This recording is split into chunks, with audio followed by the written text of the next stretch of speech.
నమస్తే, నేను మీ ఎంవి నాయుడు. ఈరోజు విజయనగరం ప్రధాన విషయం చూద్దాం. పనులు చేశారా, పనిచేసుకున్నారా?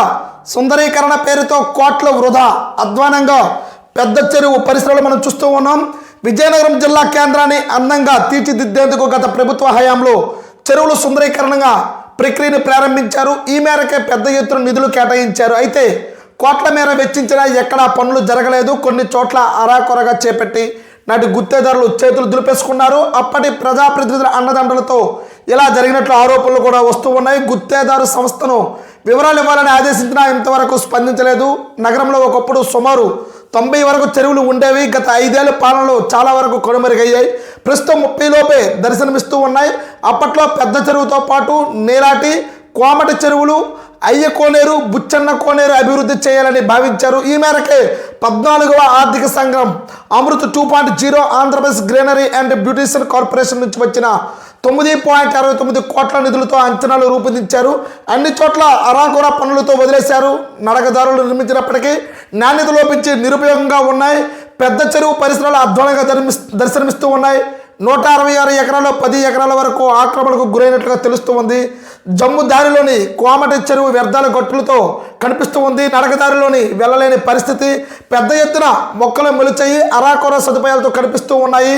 అయ్యేర్ల కోనేరు పరిస్థితి మరింత ఘోరం. ఇక్కడ వాకింగ్ ట్రాక్ గోడలు విరిగిపోయాయి. లోపాలు, వ్యర్థాలు కనిపిస్తూ ఉన్నాయి. చుట్టుపక్కల నుంచి వచ్చే వాడుక నీరు ఇందులో నేరుగా కలుస్తూ ఉంది. బుచ్చన్న కోనేరు చుట్టూ ఫెన్సింగ్ ఊడిపోయి కనిపిస్తూ ఉంది. ప్రధాన ద్వారం పక్కనే ఉన్న నిర్మాణాలు కూడా జరుగుతూ ఉన్నాయి.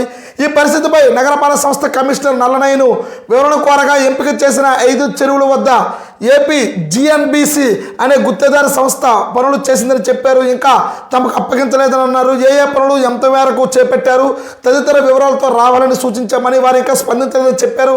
మిగిలిన చెరువుల అభివృద్ధిపై దృష్టి సారిస్తామని పేర్కొన్నారు. అయితే మనం చూస్తూనే ఉన్నాం. పనులు చేశారా, పనిచేసుకున్నారా? సుందరీకరణ పేరుతో కోట్ల వృధా చేశారు. విజయనగరం జిల్లాలో అయితే మాత్రం కేంద్రాన్ని అందంగా తీర్చిదిద్దుతామని చెప్పారు. గత ప్రభుత్వ పాలనలో రాజకీయ అండదండలతో అయితే మాత్రం కోట్ల రూపాయలంతా వృధా చేస్తున్నట్లుగా తెలుస్తూ ఉంది. ఎక్కడ చూసినా చెరువుల ఆక్రమణకు గురయ్యాయి. కొన్ని చెరువులు అయితే మాత్రం నడకదారి వరకు మాత్రమే ప్రారంభించారు. అయితే ఏ సంస్థలు నివేదిక ఇవ్వాలని ఇక్కడ మున్సిపల్ కమిషనర్ అడిగినప్పటికీ కూడా ఇంకా ఆ సంస్థ ఇంకా ముందులకు రాలేదు.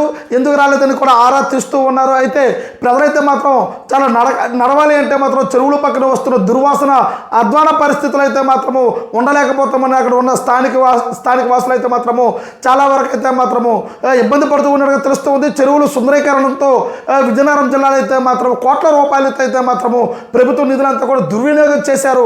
ఎప్పటికైనా సరే వాటిని ఎవరెవరైతే ఏ సంస్థలో ఉన్నారో వాళ్ళు ఎందుకు ఇవంతా కూడా దుర్వినియోగం జరిగింది వివరణ కోరినా సరే కనీసం స్పందించడం కూడా లేదు. అయితే చెరువుల యొక్క సుందరీకరణ పేరుతో కోట్ల రూపాయలు వృధాగా అయ్యాయన్నట్టుగా ఇక్కడ కమిషనర్ నల్లనయ్య కూడా ఇక్కడ తెలుపుతూ ఉన్నట్టుగా తెలుస్తుంది. ఆ సంస్థ అయితే మాత్రం ఎంతవరకు పనులు చేపట్టారు, ఎందుకు నిరుపయోగంగా ఈ నిధులన్నీ కూడా ఎందుకు ఎవరి చేతుల్లోనికి మారాయి అన్నట్టు కూడాను ఇంకా స్పందిస్తే రాబోతున్న రోజుల్లో తెలుస్తూ ఉంది. ఎంతవరకు ఆక్రమణకు ఈ చెరువులన్నీ కూడాను ఎందుకు మీరు పనులు చేయకుండా వృధా చేశారన్నట్టుగా మాత్రము ప్రజలైతే మాత్రం చాలా ఇబ్బంది పడుతూ ఉన్నారు. చెరువులైతే మాత్రం చాలా వరకు ఆక్రమణకు గురయ్యాయి. దుర్వాసనకు సుందరీకరణంగా చేస్తామని చెప్పి, బాగు చేస్తామని చెప్పి కోట్ల రూపాయల నిధులు ఎటు వెళ్ళాయన్నట్టుగా ప్రజలు అడుగుతూ ఉన్నట్టుగా మనకు తెలుస్తూనే ఉంది. అలాగే మరొక గజపతిలో దత్తిరాజులో ప్రధాన చూద్దాం. వారధులు వస్తూ ఉన్నాయి.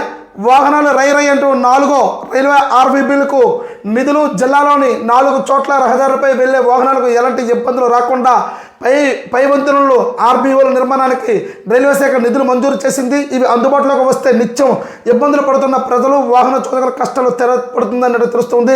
బొబ్బిలి మండలం, దిబ్బగూడి వలస, దత్తిరాజేరి మండలం, కోమటపల్లి, గజపతినగరం మండలం, పురుటిపెంట, బొండపల్లి మండలం, కనిమెరక వద్ద ఉన్న రైల్వే లెవెల్ క్రాసింగ్ల వద్ద ఆర్బీఓల నిర్మాణానికి 194.33 కోట్లు మంజూరు చేశారు. అంబ్రెల్లా పథకంలో భాగంగా రైల్వే జనరల్ మేనేజర్గా ఈ పనులు మంజూరు చేశారు. వెంటనే ప్రారంభించేలా చర్యలు తీసుకోవాలని ఆ శాఖ అధికారులు ఆదేశించారు. ఆర్బీఓల నిర్మాణానికి కావలసిన స్థల పరిశీలనకు రైల్వే ఇంజనీర్లు చర్యలు తీసుకున్నారు. ఇందులో భాగంగా బుధవారం స్థలాలను పరిశీలించేందుకు రావాలని జిల్లా రహదారులు, భవనాల శాఖ పర్యవేక్షణ ఇంజనీరింగ్ సమాచారం ఇచ్చారు. సంయుక్తంగా ఈ ప్రక్రియ నిర్వహించనున్నారు. 3వ రైల్వేలను ప్రారంభించినప్పటికీ ఆర్బీఓల నిర్మాణ పనులు జరిగేలా తీసుకుంటామని అన్నారు. 4 మండలాల్లో రైల్వే ఆర్బీఓల నిర్మాణానికి నిధులు వచ్చాయి. స్థల పరిశీలన ఉత్తర్వులు అందాయి. నిర్మాణం ఇతర పనులను రైల్వే శాఖ అధికారులు అయితే నిర్వహిస్తున్నట్టుగా అజయ్ పార్కు ఏఈ గజపతిరావు చెప్తూ ఉన్నారు. అయితే జిల్లాలో 4 చోట్ల రహదారులపై వాహనాలకు ఎలాంటి ఇబ్బందులు రాకుండా పై వంతులకైతే మాత్రము నిధులు వచ్చినట్టు తెలుస్తూ ఉంది. పురుడుపెంట రైల్వే గేట్ వద్ద నిరీక్షిస్తున్నారు. ఇక్కడ వారధులు వస్తూ ఉన్నాయి. వాహనాలు ఇక్కడ వెళ్తూ రై అయినట్టుగా ఇక్కడ మన ప్రధాన విషయం మన స్క్రీన్ పై చూస్తూ ఉన్నాం.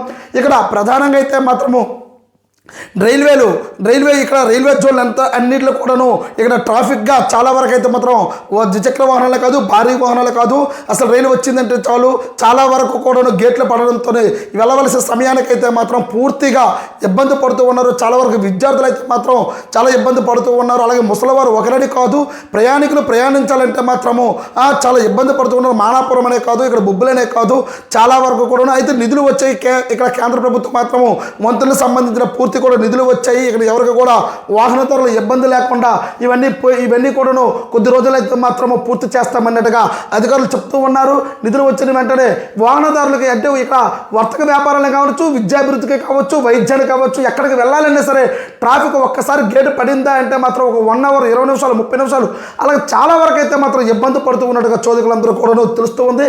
అయితే ఇక్కడ ఇబ్బందులు ఉండవు, నిధులు అయితే వచ్చాయి కాబట్టి వంతులంతా కూడా పూర్తి చేస్తామన్నట్టుగా అధికారులు ఇక్కడ చెప్తూ ఉన్నారు. అలాగే విజయనగరంలో ఒక ప్రధాన విషయం మనం చూద్దాం. అరకొర ఆస్తులు అంతంతే ఆదాయం, సొంత వనరులపై దృష్టి సారించని జడ్పీ జిల్లా పరిషత్ అతిథి గృహం ఇక్కడ జిల్లా పరిషత్కి అతిథి గృహం, సమావేశ మందిరం, కొత్త వలస దుకాణ సముదాయం, వారపు సంత వేలం ద్వారా వచ్చిన ఆదాయమే దిక్కవుతుంది. గత ఏడాది జడ్పీ ఆదాయం 7.59 కోట్లయితే సొంత ఆదాయ వనరుల ద్వారా వచ్చేది 30.94 లక్షలు మాత్రమే. మిగిలిన ఆదాయం ప్రభుత్వం నుంచి వచ్చే నిధులే. ఏటా ప్రభుత్వం ఇచ్చే నిధులపైన ఆధారపడటంతో ఆర్థికంగా ఒడిదుడుకులు తప్పడం లేదు. కొత్త వలస సంత వేలం దుకాణాల సముదాయాలు అద్దెల రూపంలో ఆదాయమే అధికం. ఇక్కడ వ్యాపారులు సిండికేట్గా మారి ఆదాయానికి గండి కొడుతున్నట్లుగా ఆరోపణలు వస్తూ ఉన్నాయి. గత 2 ఏళ్లలో కొంత మార్పు తీసుకొచ్చామని అధికారులు చెప్తూ ఉన్నారు. విద్యానగరంలో అతిథి గృహం ఆదాయం అంతంత మాత్రమే. గత ఆర్థిక సంవత్సరంలో 1.60 లక్షలు రాగా ఈ ఏడాది ఇప్పటి వరకు 15,000 వచ్చింది. అంతకుముందు 2023లో 2 లక్షల పైగా ఉంది. ఎక్కువ ప్రజాప్రతినిధులు ఉన్నతాధికారులు రావడంతో వారి నుంచి వసూలు చేయలేని పరిస్థితి ఉన్నట్లు చెప్తూ ఉన్నారు. జడ్పీల సమావేశ మందిరానికి అద్దె రూపంలో వచ్చేది తక్కువగా ఉంటుంది. ప్రైవేటు కార్యక్రమాలు అయితే కొంత ఆదాయం కనిపించేది. గతంలో జడ్పీ కార్యాలయం చుట్టూ దుకాణ సముదాయానికి ప్రతిపాదనలు చేసిన కార్యరూపం దాల్చలేదు. ఎప్పటికైనా సరే ఈ ప్రతిపాదన అమలైతే నగరం నడిబొడ్డున ఉండడంతో మంచి ఆదాయం వస్తుందని ఉద్యోగ వర్గాలు పేర్కొంటున్నాయి. గత ప్రభుత్వ విధానాలతో తీవ్ర ప్రభావం చూపాయి. 2011 జనాభాను ప్రాతిపదిక చేసుకుని నిధుల కేటాయింపు జరిగింది. పెరిగిన జనాభాను బట్టి నిధుల కేటాయింపు చేయలేదు. 5 ఏళ్ల సగటు ఆదాయం 7 కోట్లు మాత్రమే. గత ప్రభుత్వం ఇసుక అమ్మకాలు చేపట్టింది. సీనరేజ్ రూపంలో జడ్పీలకు 20% చెల్లించాలి. ఇవి నేరుగా రాష్ట్ర ప్రభుత్వానికి వెళ్ళిపోవడంతో ఎంత అమ్మకాలు జరిగాయి. సీనరేజ్ ఎంత అన్నదానపై స్పష్టత లేక పెద్ద మొత్తంలో ఆదాయం కోల్పోవలసి వచ్చింది. కూటమి ప్రభుత్వం వచ్చిన తర్వాత గత ఏడాది 3.24 కోట్లు, ఈ ఏడాది ఇప్పటి వరకు 1.5 కోట్లతోనే మంజూరు చేసింది. ప్రభుత్వం నుంచి వచ్చే వనరులు స్టాంప్ డ్యూటీ, సర్చార్జ్, స్థిరాస్తి వ్యాపారంపై ఆధారపడుతూ ఉంది. కరోనాతో 2 ఏళ్లు రిజిస్ట్రేషన్ లేకపోవడంతోనే ఆదాయం కోల్పోవలసి వచ్చింది. తర్వాత స్థిరాస్తి వ్యాపారం ఊపందుకోవడంతో 2022-23 ఆర్థిక సంవత్సరంలో 14.55 కోట్లు అంతకుముందు సంవత్సరానికి కలిపి స్టాంప్ డ్యూటీ రూపంలో వచ్చేది. ఆదాయ వనరుల పెంపునకు చర్యలు తీసుకుంటాం. కొత్త వలస దుకాణ సముదాయానికి శాస్త్రీయ విధానంలో అద్దెలు నిర్ణయించడం ద్వారా కొంత ఆదాయం చేకూరుతుంది. ఇతర ఆదాయ మార్గాలను అన్వేషిస్తామన్నట్టు బిఎస్ సత్యనారాయణ CEO జిల్లా పరిషత్ ఇక్కడ చెప్తూ ఉన్నారు. అయితే ఇక్కడ చూస్తాం అరకర ఆస్తులు అంతంత ఆదాయం అన్నట్టుగా చెప్తూ ఉన్నాం. జిల్లా పరిషత్ అతిథి గృహం సమావేశ మందిరంలో కొత్త వలస దుకాణాల సముదాయంలో కానీ అలాగే వారపు సంత వేలం ద్వారా వచ్చిన ఆదాయం దిక్కవుతుంది. జడ్పీ యొక్క పనుల విషయంలో అయితే మాత్రము ప్రభుత్వానికి అయితే గండి కొడుతూ ఉంది. కొంతమంది గత ప్రభుత్వంలో అయితే మాత్రము గత ప్రభుత్వ అండతండ నాయకులతోనైతే మాత్రము చాలా వరకు ఆదాయపు పన్ను అయితే మాత్రం సొంత వాళ్ళకి ఇచ్చి పూర్తిగా ప్రభుత్వానికి గండి కొట్టే పరిస్థితి ఏర్పడింది. ఇంత కేవలం కూడాను వీటి ద్వారా మాత్రమే ఆదాయం వస్తుంది. తర్వాత ప్రభుత్వం పైన ఆధారపడుతుంది.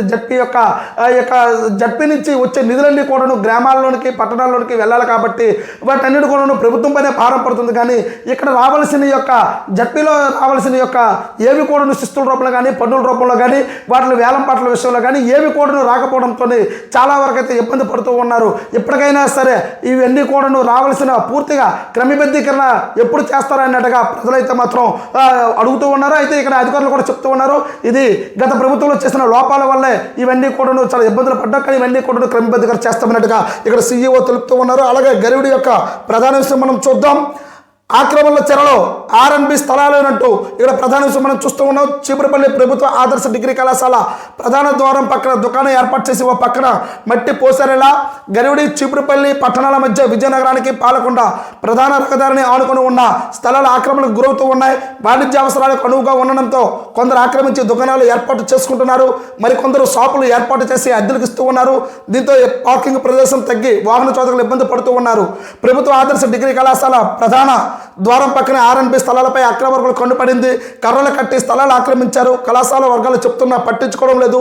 చీపురుపల్లి ఎంపీడీఓ కార్యాలయం ఎదురుగా కొందరు పునాదులు తీయగా అధికారులు అడ్డుకునే పనులు నిలుపుదల చేయించారు. గరివిడి ఎస్బీఐ ఎదురుగా లేఅవుట్ సమీపంలో రహదారి పక్కనే ఉన్న ఆర్ఎన్బి స్థలాల్లో పక్కా దుకాణాలు వెలిశాయి. ఇక్కడ భూగర్భం నుంచి చీపురుపల్లి పట్టణానికి గరివిడి పశు వైద్య కళాశాల తాగునీరు అందించేందుకు ప్రధాన పైప్ లైన్లు ఉన్నాయి. వాటి పక్కనే కట్టడాలు నిర్మించేశారు. పైప్ లైన్లోని నీటి సరఫరాకు ఇబ్బందులు వస్తే మరమ్మతులు చేయడం ఎలా అని సిబ్బంది వాపోతూ ఉన్నారు. గరివిడి ఎస్డిఎస్ డిగ్రీ కళాశాల ఎదురుగా పలు దుకాణాలు వెలిశాయి. అధికారులు పంచాయతీ పాలకులు దృష్టి సారించి ఆక్రమణలు తొలగించాలని ప్రజలు కోరుతూ ఉన్నారు. ప్రధాన రహదారి పక్కన స్థలాలు పరిశీలిస్తూ అక్రమార్కులపై చర్యలు తీసుకునే దుకాణాలు నిర్మాణాలు తొలగిస్తామని జార్జ్ వెస్లీ ఆర్ఎన్బి గరివిడి చెప్తూ ఉన్నారు. అయితే ఇవన్నీ కూడా అధికారులు తెలియకుండానే జరుగుతూ ఉన్నాయా? ఇది ప్రధానమైన చీపురుపల్లి గరివిడి యొక్క ఎప్పుడైతే పాలకొండ రాజాం వెళ్ళే ప్రధానమైన వైజాగ్కు ప్రధానమైన వెళ్ళే రహదారులు, తర్వాత చీపురుపల్లి గరివిడి నియోజకవర్గం చాలా ప్రధానమైన నియోజకవర్గం. అందులోనైతే మాత్రం చాలామంది అయితే మాత్రం రోడ్డు పక్కనే కర్రలు కట్టి షాపులు వెలిసిపోతూ ఉన్నాయి. అయితే దీన్ని అధికారుల దృష్టికి తెలియకుండానే జరుగుతూ ఉన్నాయనంటే తూతూ మంత్రంగా చూసి చూడనట్లుగా వెళ్ళిపోతూ ఉన్నారు. ఇక్కడ ప్రజలైతే చాలా ఇబ్బంది పడుతూ ఉన్నారు.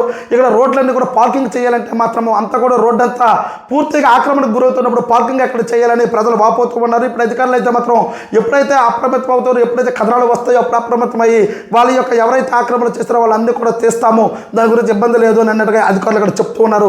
ఎవరు ఇబ్బంది పడటం లేదు. ఎవరు ప్రజలు చెప్తే కానీ ఇక్కడ కథనాలు వస్తే కానీ మేము చూస్తాము, ఇక్కడ చేస్తాము, తొలగిస్తాము అన్నట్టుగా అధికారులు చెప్పడం అనేది హాస్యాస్పదం ఉంది. కాబట్టి ఎప్పటికైనా సరే ఆక్రమణదారుల యొక్క నుంచి తొలగించాలని ప్రజలు కోరుతూ ఉన్నట్టుగా తెలుస్తూనే ఉంది. చూస్తూ ఉండండి ఎంఈ న్యూస్. నేను మీ ఎంఈ నాయుడు.